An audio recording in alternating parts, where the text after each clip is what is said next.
ओं कृष्णाय वासुदेवाय हरे परमात्मने प्रणतः क्लेशनाशाय गोविंदाय नमो नमः।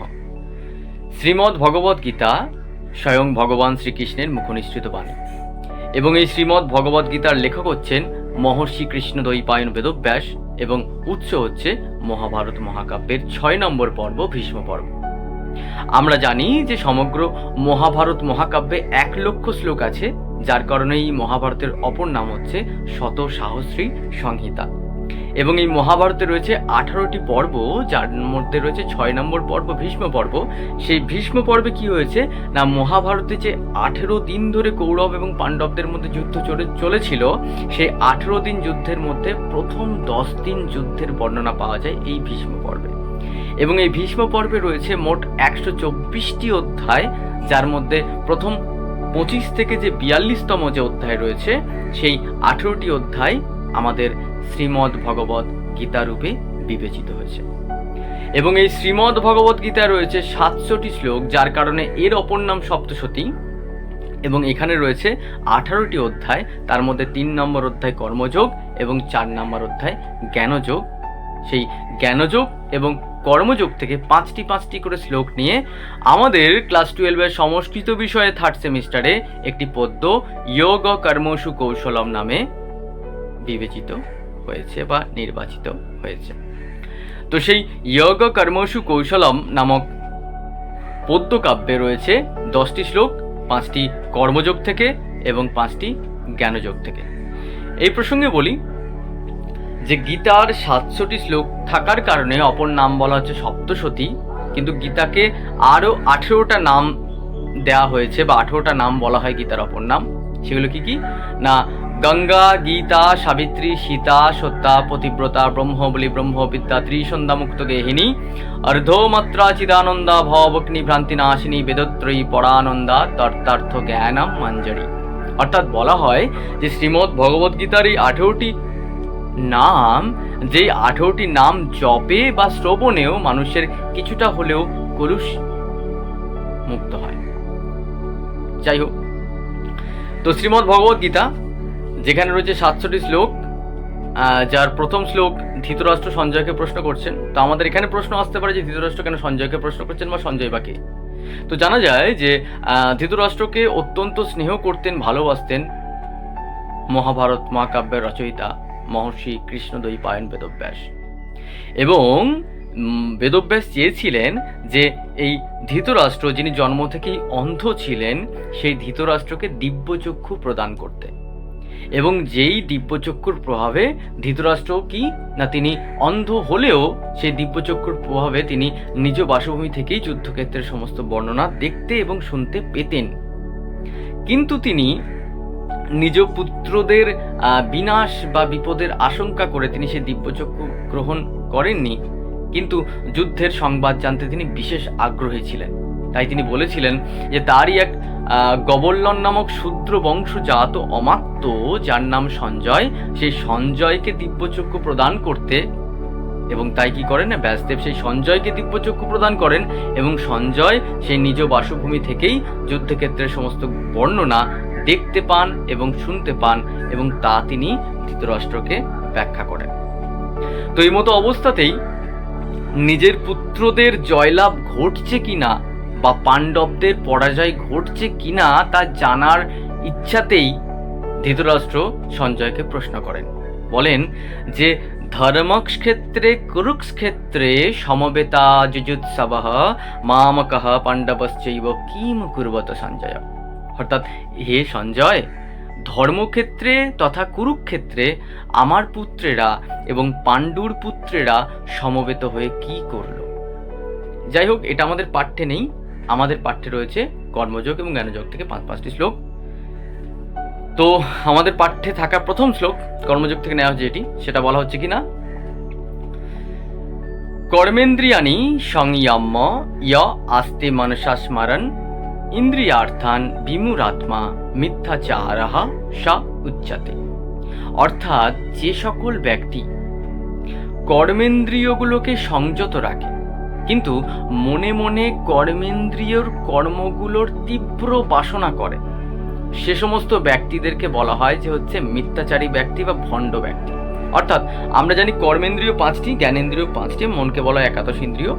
তো 5টি কর্মেন্দ্রিয় কি কি রয়েছে না, বাক, পানি, পাদ, পায়ু, উপস্থ। বাক মানে কথা, পানি মানে হাত, পাদ মানে হচ্ছে চরণ, এবং পায়ু মানে হচ্ছে জননেন্দ্রিয়, এবং উপস্থ মানে হচ্ছে মলদ্বার। তো বলা হচ্ছে যে সকল ব্যক্তি সে দেখা যায় হচ্ছে শারীরিক দুর্বলতার কারণে বা লোকলজ্জার ভয়ে বা অন্য কোনো কারণে সে এই কর্মেন্দ্রিয়গুলোকে সংযত রাখছে, কিন্তু মনে মনে সে সমস্ত কর্মেন্দ্রিয়ের কর্ম সম্পর্কে তীব্র বাসনা করছে, সে সমস্ত ব্যক্তিদেরকে ভগবান শ্রীকৃষ্ণ বলছেন ভণ্ড ব্যক্তি। মানে তিনি বলতে চাইছেন যে ঈশ্বর প্রাপ্তির জন্য বা নিজেকে একজন ধার্মিক ব্যক্তিতে রূপান্তরিত করার জন্য বা নিজেকে সৎ পথে চালানোর জন্য বা মোক্ষ প্রাপ্তি ঘটানোর জন্য শুধুমাত্র কর্মেন্দ্রিয়গুলোকে সংযত রাখলেই হবে না, মনে মনে সেই কর্মেন্দ্রিয়ের কর্মগুলোর ইচ্ছাটাকেও দমন করতে হবে।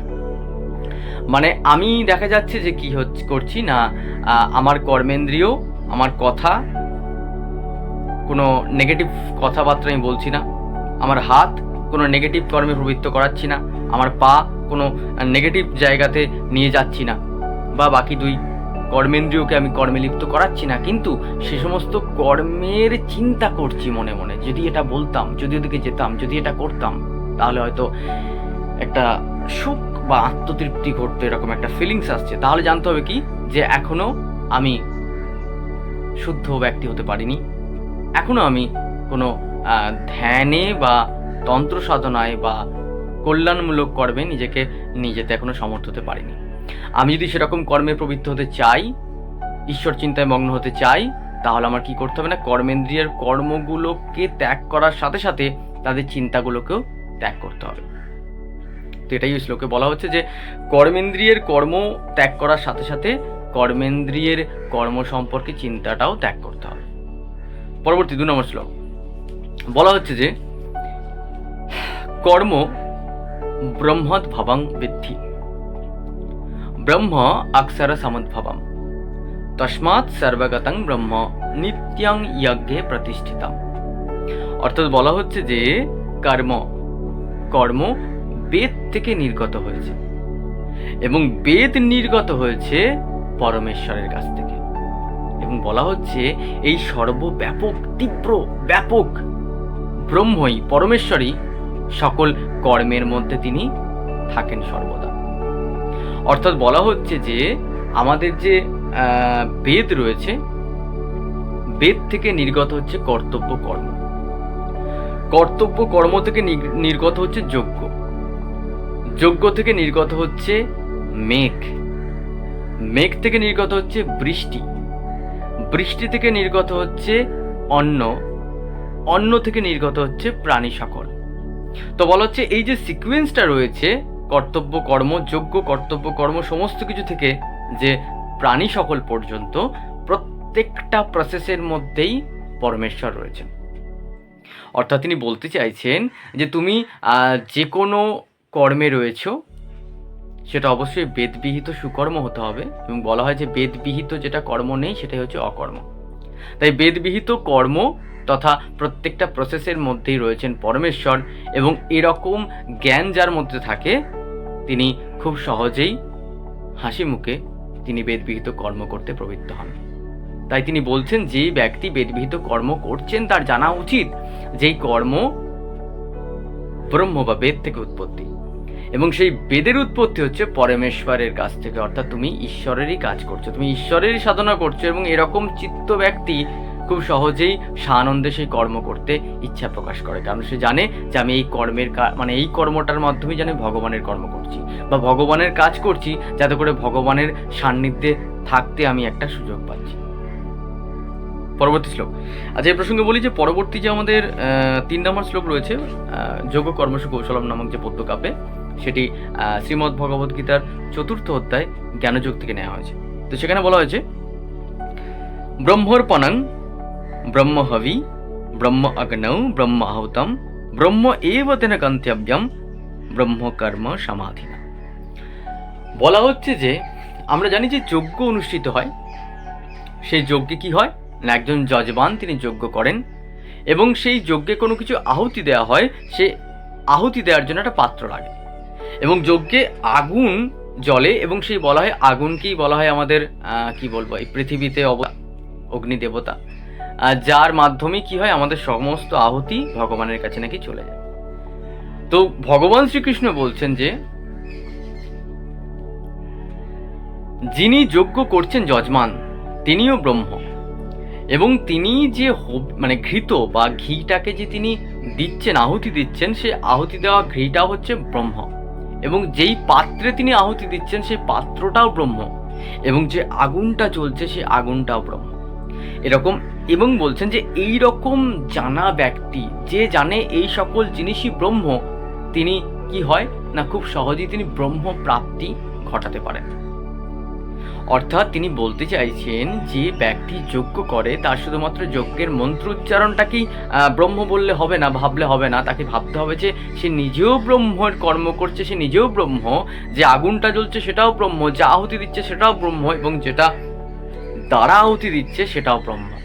এবং বলা হয় যে সকল ব্যক্তি এরকম জ্ঞান থাকে যে সকল ব্যক্তির মধ্যে এবং তারা যখন একটা যজ্ঞ হচ্ছে দেখে এবং যজ্ঞের এই 4-5টা বস্তুর মধ্যেই ব্রহ্মের উপস্থিতি উপলব্ধি করতে পারে, তারও চিত্তশুদ্ধ হয়, তিনিও যেন ব্রহ্মপ্রাপ্তি ঘটতে পারেন। অর্থাৎ বলা হচ্ছে যেমন হচ্ছে একটা স্টুডেন্ট লাইফে বা একটা স্টুডেন্ট হিসাবে সেই স্টুডেন্টকে মানে স্টুডেন্ট যে পড়াশোনা করার জন্য যে সমস্ত অ্যাক্টিভিটিস করছে, তো পড়াশোনা সে গ্রহণ করার জন্য শুধুমাত্র যে শিক্ষকের কাছে বোঝাটাই থাকবে তার মধ্যে তা নয়, শিক্ষক তাকে অন্যায় করলে পানিশমেন্টও দেবেন, তাকে হয়তো কোনো ব্যাপারে উৎসাহও করবেন বা কোনো ব্যাপারে তাকে অনুৎসাহ করবেন, যেটা অকর্ম। অর্থাৎ এখানে বোঝা উচিত সেই ছাত্রের যে শুধুমাত্র শিক্ষা গ্রহণ মানে হচ্ছে ওনার বোঝানোটাই নয়, শিক্ষা গ্রহণ মানে তার শাসন, ওনার কোনো ব্যাপার থেকে নিজেকে সরিয়ে নিয়ে আনার যে চেষ্টা, সমগ্র বিষয়ের মধ্যেই রয়েছে একটা শিক্ষাদান বা একটা নলেজ গ্রহণের উপায়। তো বলা হচ্ছে কি যে যদি যে ছাত্র এই প্রসেসটা জানেন যে ছাত্র একটা শিক্ষকের কাছ থেকে শুধু বুঝবেই কোনো ব্যাপার নেই তা নয়, তার কাছ থেকে শাসন পাওয়াটাও একটা তার শিক্ষা গ্রহণের অংশ। তাহলে বর্তমানে চলছে না যে একটা ছাত্রকে হয়তো কোনো শিক্ষক কোনো কারণে প্রহার করছে অন্যায় কারণবশত, তখন গার্জেন এসে বেল্ট দিয়ে মারছে সেই শিক্ষককে, এরকম ঘটনা তো ঘটছে এখন বর্তমানে, যার জন্যই ভবিষ্যতে হয়তো বা বর্তমানেও ঘটছে এমন কিছু কাণ্ড, একটা আইফোন বা একটা কোনো কিছুর জন্য নিজের প্রাণ বিসর্জন দিচ্ছে এবং সেখানে সেই ছেলেটাকে বাবা মা বোঝাতে পারছে না যে তুই নিজে 2 বছর পরে যখন চাকরি করবি তুই নিজের টাকায় কিনতে পারবি, তোর এখন কেন নিজের বাবার প্রতি রাগ করে বা ওই ফোনের প্রতি মায়া করে তুই জীবন বিসর্জন দিতে যাচ্ছিস। যাই হোক, তারই ফলস্বরূপ এগুলো ঘটছে। তো বলা হচ্ছে কি যে যদি ছাত্র জানে যে প্রত্যেকটা বিষয়ের মধ্যে শিক্ষাদান রয়েছে, তাহলে কোনো বিষয় নিয়ে তার কোনো একটা অ্যাগ্রেসিভ বা কোনো রাগ হবে না সে।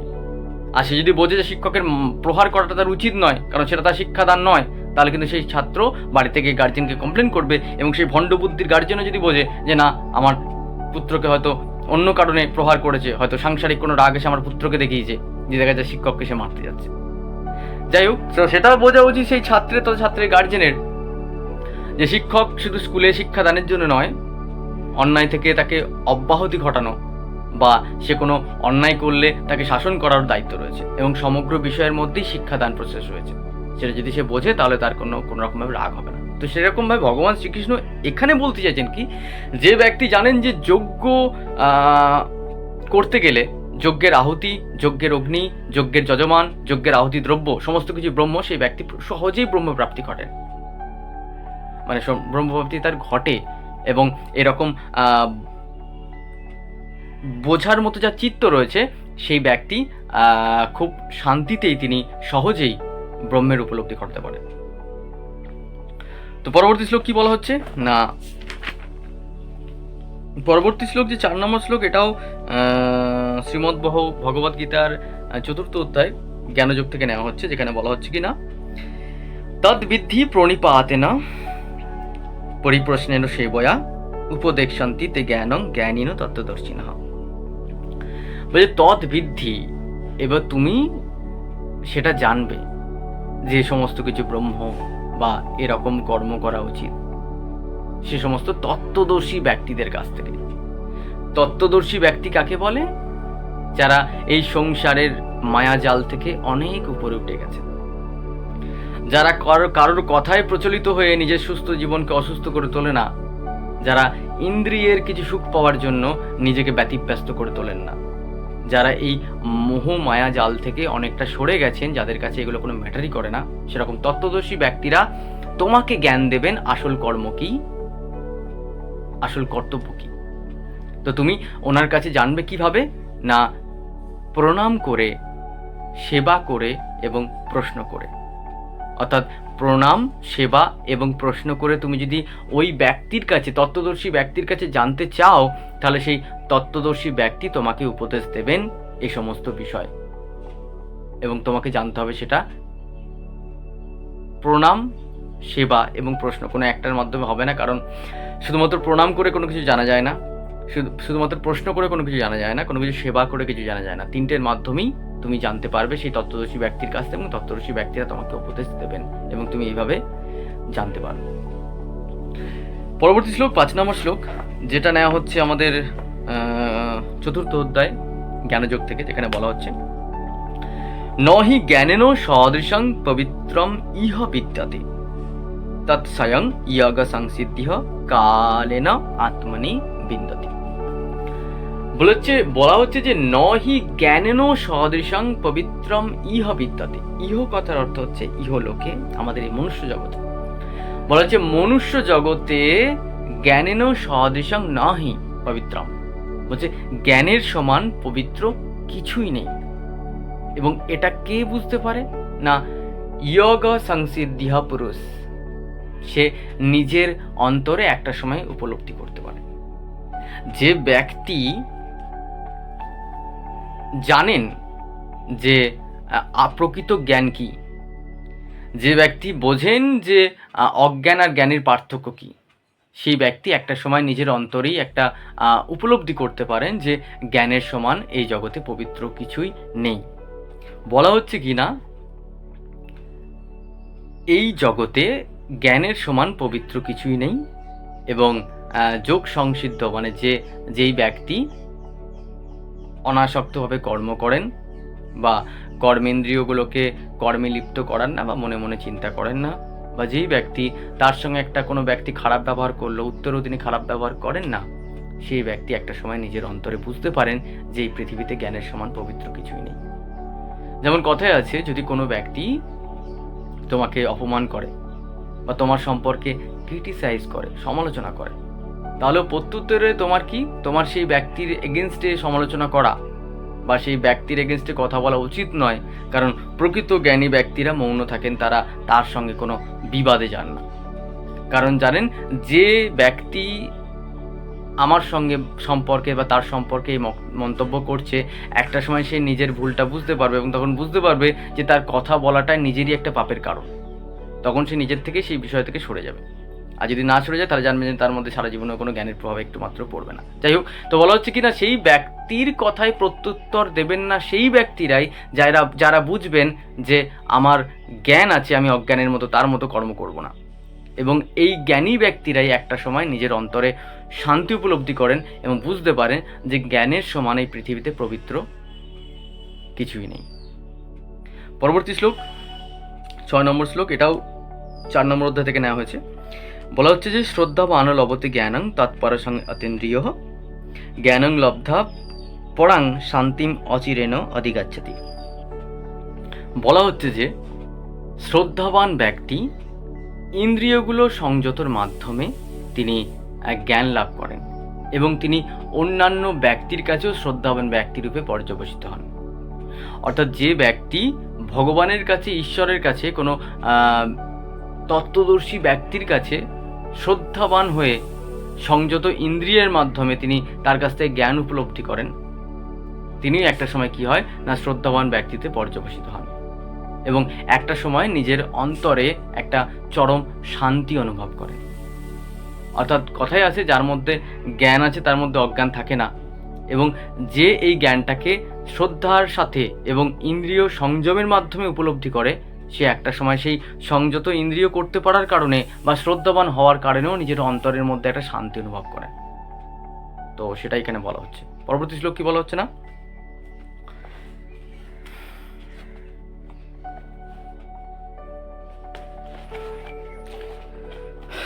এটা 3 নম্বর অধ্যায় থেকে নেওয়া হচ্ছে, কর্মযোগ থেকে গীতার, যেখানে বলা হচ্ছে ইয়ৎ ইয়ৎ আচরতি শ্রেষ্ঠ তৎ এব ইতরঃ জন স ইয়ৎ প্রমাণং কুরুতে লক্ষ তৎ অনুবর্ততে। অর্থাৎ বলা হচ্ছে যে শ্রেষ্ঠ ব্যক্তিরা ইয়ৎ অৎ আচরতি, মানে শ্রেষ্ঠ বলতে বোঝাচ্ছে যে সমাজের ক্ষেত্রে যারা মহান ব্যক্তি, ধার্মিক ব্যক্তি, যারা আগেই বলেছি মায়াজাল, মোহজাল, প্রাকৃতিক যে আকর্ষণ সেখান থেকে তারা অনেক ঊর্ধ্বে চলে গেছেন। তারা বুঝেছেন যে আমাদের শরীর মানে সমাপ্ত হওয়ার পরে একটা জিনিসই থাকবে, সেটা হচ্ছে আত্মা। তো সেই আত্মার পরিচর্যা করাই উচিত, বাকি জিনিসগুলোকে নিয়ে অত মাথা ব্যথা করা উচিত নয়। অর্থাৎ সেই শ্রেষ্ঠ ব্যক্তি, তো সেই শ্রেষ্ঠ ব্যক্তি যা যা আচরণ করেন সাধারণ মানুষরা সেই পথ অনুসরণ করেন, এবং তিনি যা প্রমাণ মনে করে দেন, অর্থাৎ তিনি যেটা ঠিক করে দেন, সাধারণ মানুষ সেটাই অনুসরণ করেন। অর্থাৎ বলা হচ্ছে এখানে যে জাতি, বর্ণ, ধর্ম নির্বিশেষে যে সমস্ত গ্রন্থ পাওয়া গেছে, যে সমস্ত মানে অপৌরুষীয় সৃষ্ট গ্রন্থ পাওয়া গেছে, সেখানে যে সমস্ত কর্তব্য কর্ম বলা হয়েছে, সেই কর্তব্য কর্ম জাতি, বর্ণ, ধর্ম নির্বিশেষে সকল মানুষের পালন করা উচিত। অর্থাৎ শ্রেষ্ঠ ব্যক্তি যিনি গ্রন্থ রচনা করেছেন, শ্রেষ্ঠ ব্যক্তি যিনি সেটা উল্লেখ করেছেন করতে, সেটা সাধারণ মানুষের অনুসরণ করা উচিত, সেটাই বলা হচ্ছে। আমরা আমাদের বাস্তব দিকে বলতে পারি, এদিক থেকে যে সামাজিক দিক থেকে, যে আমাদের একটা স্টুডেন্ট সে এইচএস কমপ্লিট করে বা গ্র্যাজুয়েশন করে বিভিন্ন ফিল্ডে যেতে চায়, এবং কোনো মানে প্রত্যেকটা ছেলের একই ফিল্ড হতে পারে না, বিভিন্ন ছাত্রের বিভিন্ন ফিল্ড নির্বাচন করে। তো সেখানে সেই ছাত্রের উচিত কি না, সেই ফিল্ডে যেই ব্যক্তি সাফল্যমণ্ডিত হয়েছেন, সেই ফিল্ডে যেই ব্যক্তি সাকসেসফুল হয়েছেন, সেই ব্যক্তির পথ অনুসরণ করা, দরকার হলে তার সঙ্গে কথা বলা এবং বলা যে তিনি কিভাবে সেই পদটা পেয়েছেন। তাহলে সেই ছাত্রেরও সেই পদটা পেতে হয়তো একটু হলেও সুবিধা হবে। অর্থাৎ তিনি যেভাবে বলে দেবেন যে এইভাবে স্টাডি করো, এইভাবে তুমি নিজে স্টাডি রুটিন বানাও, তো তার বলা পথে হয়তো সেই ছাত্র কিছুটা হলেও একটা সৎপথ দর্শন পেয়ে সে হয়তো সেই সাফল্যমণ্ডিত স্থানে বা পদে যাওয়ার জন্য একটু হলেও সাহস পাবে বা অনুপ্রেরণা পাবে। তো সেরকমই ব্যাপার যে এক্ষেত্রে কি হচ্ছে না, আমাদের যে মহাভারত, রামায়ণ বা পুরাণ বা যে সমস্ত গ্রন্থ রয়েছে, সেই গ্রন্থে যেরকম যেরকম কর্মের কথা বলা হয়েছে, সাধারণ মানুষের উচিত সেরকম কর্ম করা। সেটা অর্থাৎ ভগবান শ্রীকৃষ্ণ বলছেন যে ইয়ৎ ইয়ৎ আচরতি শ্রেষ্ঠ তৎ এব ইতরঃ জন স ইয়ৎ প্রমাণং কুরুতে লোকঃ তৎ অনুবর্ততে। অর্থাৎ শ্রেষ্ঠ ব্যক্তি যেমন যেমন আচরণ করেন, সাধারণ মানুষ তেমন তেমন অনুসরণ করেন, এবং তিনি যা প্রমাণ করে দেন, ঠিক করে দেন, সাধারণ লোক সেটাকেই মেনে নেন বা অনুসরণ করেন। পরবর্তী শ্লোক 8 নম্বর শ্লোক আমাদের যোগ কর্মসু কৌশলম নামক পদ্যকাব্যে, যেটি কর্মযোগ নামক তৃতীয় অধ্যায় থেকে নেওয়া হচ্ছে। সেখানে বলা হচ্ছে যে ইন্দ্রিয়াণি মন বুদ্ধি অস্য অধিষ্ঠানম উচ্যতে এতই বিমোহয়তি এসহ জ্ঞানম আবৃত্য দেহিনাম।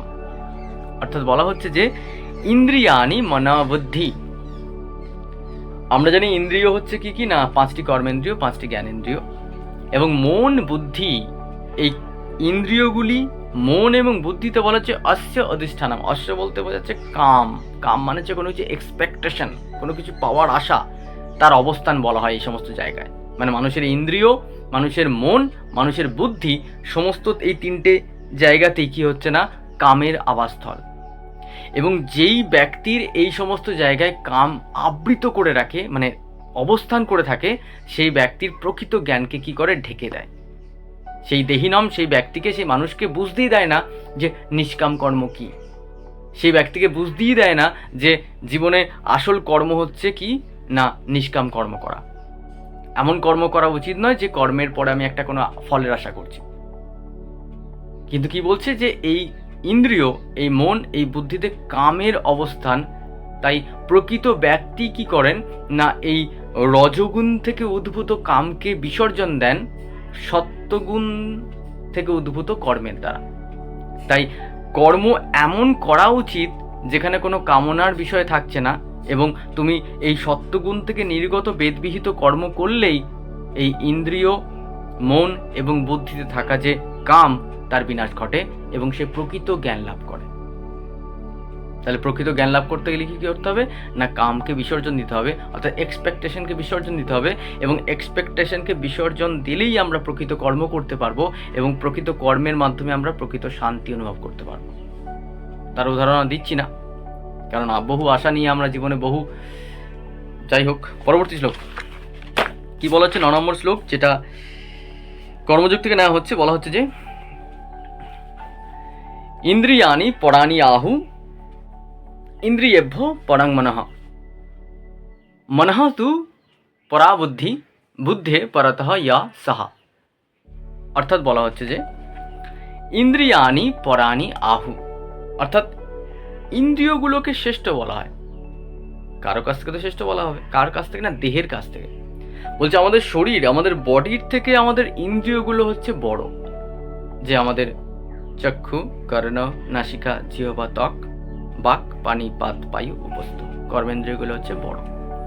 এবং বলছে ইন্দ্রিয়েভ্য পরাং মনঃ, অর্থাৎ ইন্দ্রিয়ের থেকে শ্রেষ্ঠ হচ্ছে আমাদের মন, এবং বলা হচ্ছে মনের থেকে শ্রেষ্ঠ হচ্ছে বুদ্ধি, আর বুদ্ধির থেকে শ্রেষ্ঠ হচ্ছে সাহা, সকে না, পরমাত্মা, ঈশ্বর।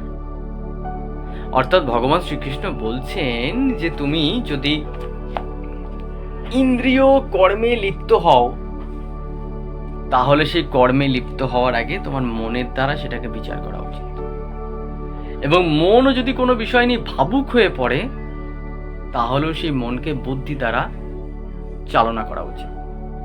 এবং এটা বোঝা উচিত যে বুদ্ধিও যদি কলুষিত হয়ে যায়, তার উপরে থাকে পরমাত্মা, আত্মা। তাই আত্মা যাতে দূষিত না হয় এমন কর্মে নিজেদেরকে চালিয়ে নিয়ে যাওয়া উচিত নয়। মানে উদাহরণস্বরূপ বলা যায় যে যুদ্ধক্ষেত্রে উপস্থিত রথে বসে থাকেন রথী, রথটা চালান সারথী, এবং রথটাকে চালিয়ে নিয়ে যায় ঘোড়াগুলি, এবং ঘোড়াগুলোকে কন্ট্রোল করার জন্য থাকে সারথীর হাতে লাগাম। তো আমাদের মানব শরীরের সঙ্গে তুলনা করছে যে আমাদের যে মানব বডিটা, আমাদের যে শরীরটা, সেটা হচ্ছে সেই রথটা, এবং যেই ঘোড়াগুলি রয়েছে আমাদের ইন্দ্রিয়গুলো, এবং লাগাম হচ্ছে আমাদের মন, এবং যে রথটা চালাচ্ছে সারথী সে হচ্ছে বুদ্ধি, এবং যে রথে বসে আছে রথী সে হচ্ছে পরমাত্মা। তো যখন মানে বিষয়টা বেরিয়ে আসে কি না, যুদ্ধ শেষ হওয়ার পরে কে রথ চালিয়েছিল বা কোন ঘোড়াগুলো রথটাকে টেনেছিল বা কোন রথটা ছিল, তার থেকেও মাহাত্ম্য হয়ে ওঠে কে যুদ্ধে মানে অংশগ্রহণ করেছিল, কে যুদ্ধ করছিল, কে তীর নিক্ষেপ করছিল, এবং মানে পরবর্তীকালে যুদ্ধের সমাপ্তিকালে তারই বিজয় বা জয় ঘোষণা করা হয়। অর্থাৎ এখানে রথী, ইন্দ্রিয় বা লাগাম, বুদ্ধি, মন কারো কোনো অস্তিত্ব থাকে না। ঠিক মানুষের মৃত্যুর পরেও মানুষের যে ইন্দ্রিয়, মানুষের যে মন, মানুষের যে বুদ্ধি, মানুষের যে শরীর, তার কোনো রকমভাবে কিছু বিষয়বস্তু থাকে না, সব শেষ হয়ে যায়, পচে যায়, গন্ধ হয়ে যায়, দুদিন অতিক্রান্ত হলেই পচে দুর্গন্ধ বেরিয়ে যায়, সব ব্যতিব্যস্ত হয়ে পড়ে। কিন্তু একটা জিনিসেরই মানুষের মৃত্যুর পরে থেকে যায়, সেটা হচ্ছে আত্মা। তাই এমন কর্ম করা উচিত নয় যেখানে এমন জিনিস থাকবেই না সেটাকে সাজিয়ে রাখার, যেটা ভবিষ্যতে থাকবে তার পরিচর্যা করাই উচিত। তাই তিনি বলছেন যে দেহের থেকে ইন্দ্রিয় বড়, ইন্দ্রিয়ের থেকে মন বড়, মনের দেহের থেকে, তাই তিনি বলছেন দেহের থেকে ইন্দ্রিয় বড়, ইন্দ্রিয়ের থেকে মন বড়, মনের থেকে বুদ্ধি বড়, বুদ্ধির থেকে আত্মা বড়। তাই সেই আত্মার পরিচর্যা করাই উচিত, বাকি জিনিসগুলোকে কোনো কর্মে ব্যতিব্যস্ত করে আত্মাকে মানে কলুষিত করার কোনো প্রয়োজন হয় না বা উচিত নয়। পরবর্তী শ্লোক, শেষ শ্লোক আমাদের, যেটা নেওয়া হচ্ছে জ্ঞানযোগ থেকে 4th অধ্যায় গীতার। বলছে যস্য সর্বে সমারম্ভাঃ কাম সংকল্প বর্জিতাঃ জ্ঞানাগ্নি দগ্ধ কর্মণং তমাহু পণ্ডিতং বুধা। বলছে যে ইয়াস সর্বে সমারম্ভা, যে সমস্ত ব্যক্তি কর্ম করে কিরকম না কাম সংকল্প বরিয়তা, অর্থাৎ এক্সপেকটেশন, কোনো ইচ্ছা ছাড়াই যদি যে ব্যক্তি কর্ম করেন সেই ব্যক্তির কি হয়, জ্ঞানরূপ আগুনের দ্বারা কর্মটা কি হয়, পরিশুদ্ধ হয়, এবং সেরকম ব্যক্তিকেই জ্ঞানী ব্যক্তিরা বলে থাকেন পণ্ডিত ব্যক্তি। অর্থাৎ যেই ব্যক্তি কামনা বাসনা ছাড়া কোনো কর্ম করেন, সেই কর্ম কি হয়, ওই কামনা বাসনা ত্যাগ করার কারণে আগুনের দ্বারা সেটা পুড়ে পবিত্র হয়ে যায়। এবং এরকমভাবে যে সকল ব্যক্তি কর্ম করেন সেরকম ব্যক্তিকে জ্ঞানী ব্যক্তিরা বলেন পণ্ডিত ব্যক্তি। যাই হোক, শেষ হচ্ছে আমাদের যোগ কর্ম কৌশলম নামক পদ্যকাব্য। এই পদ্যকাব্যে আজকে আমি জানি না কীরকম বোঝাতে পারলাম, যদি কোনো অসুবিধা থেকে থাকে তাহলে তোমরা কমেন্টে জানিও, আমি সেই পার্টিকুলার সমস্যাটি নিয়ে আবার ব্যাখ্যা করব। ধন্যবাদ।